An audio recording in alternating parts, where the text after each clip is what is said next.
Hey everybody, welcome back. I'm the Gerbil, and this is part of my series of Inquisitors versus the World. Here's my results after 1 week of extensive testing in Arena.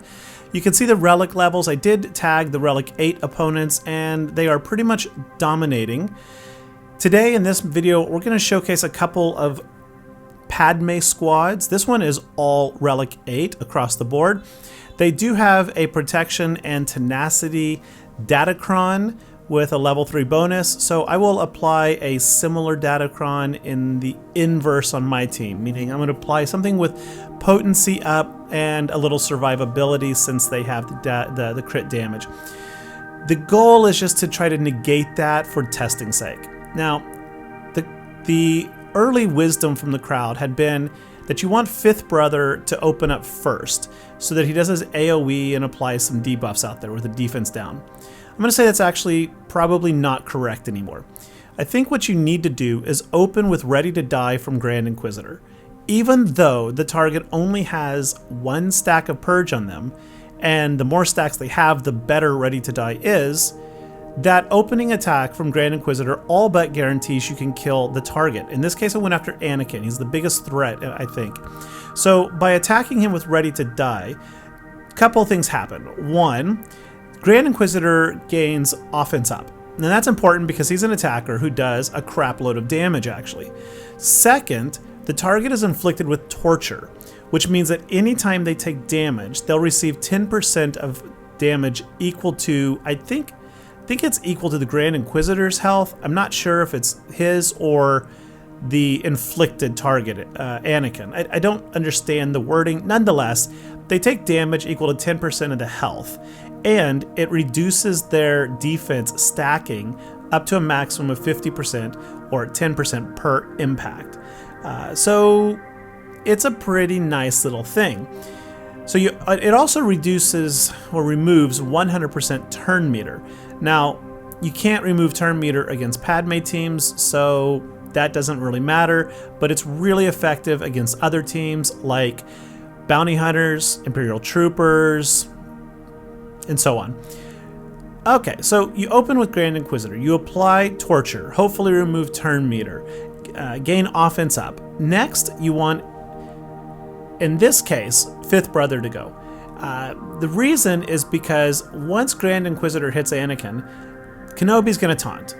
And then you can't hit Anakin, right? No, that's where the AoE comes in. That AoE hits Anakin doing its normal special damage plus torture damage.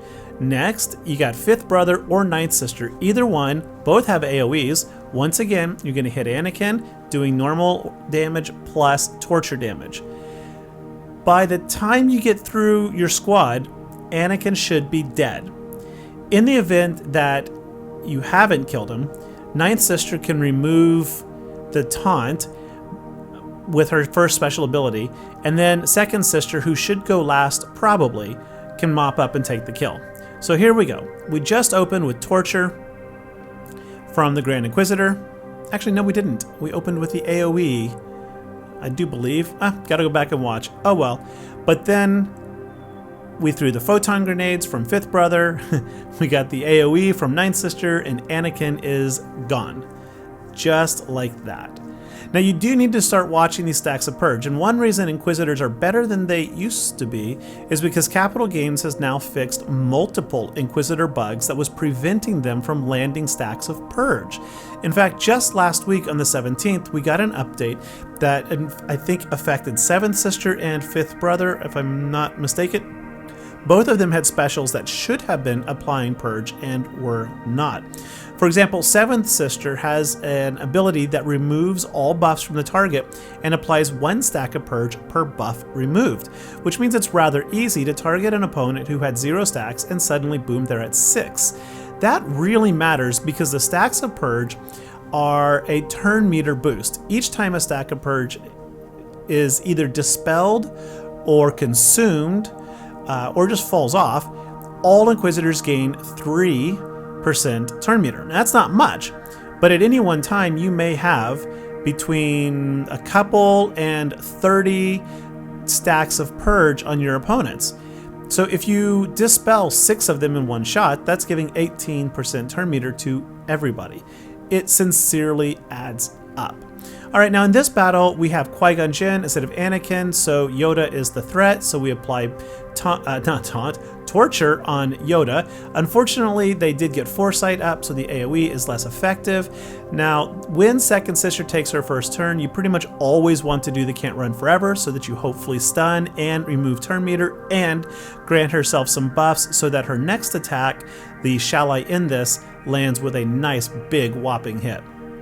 All right, in this situation, we are unfortunately kind of stuck here behind Kenobi. No problemo. The Inquisitors have enough AoEs that we're going to slowly whittle down everybody. And I was wrong, they do have Anakin in the background. I missed that. Oh well, still went after Yoda. That's okay. Look at all those debuffs. All right, here we go. So Ninth Sister, we're gonna take away that taunt right there. Okie dokie. That opens up the board. We can go after whoever we want. Let's go hit Yoda. He's got 6 stacks of Purge, 1 hit, 2 hit, and 3 hits. He's down. Everybody gains turn meter. Isn't that nice? All right, Padme unfortunately cleansed the board, but it's okay. It pumped us all with a lot of turn meters. See, Grand Inquisitor's already ready to go again. Qui-Gonn bit the dust, and now we are down 5v3. It's looking kind of bad there for Ninth Sister. Unfortunately, without the Seventh Sister, you don't heal as much, but the Grand Inquisitor, if you mod him for just god-awful amounts of speed, he will be able to use his You're Right to Be Afraid move, which will heal everybody a lot. So you can see how Ninth Sister is back to full health, right? Not too worrisome there. Yeah, Padme is simply not a difficult team if you remove that Seventh Sister. You see, Seventh Sister assists with every attack. I'm not sure if I said this already, but she assists with every attack, which means you're just feeding everybody on Padme's team bonus protection, so you gotta watch out for that. Take her out, put in Eighth Brother, and you're good to go. So my Grand Inquisitor has he has a modded speed right now of 347.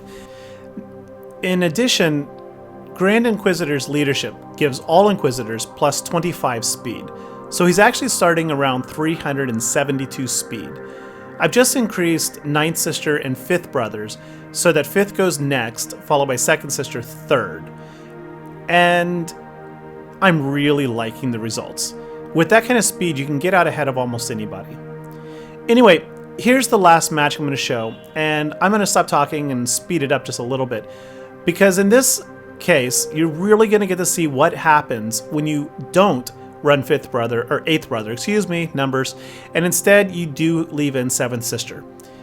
Kenobi's going to drop down to the red, like 1 bar of red. He couldn't have more than a couple thousand life. And he's going to survive attack after attack after attack after attack because of the perpetual assists. If you leave Seventh Sister in, you lose. You take Seventh Sister out, you have a good chance. Mod correctly and use the right turn order and strategy, and it's a guaranteed win. Thanks for watching. I'll catch you later. Bye-bye.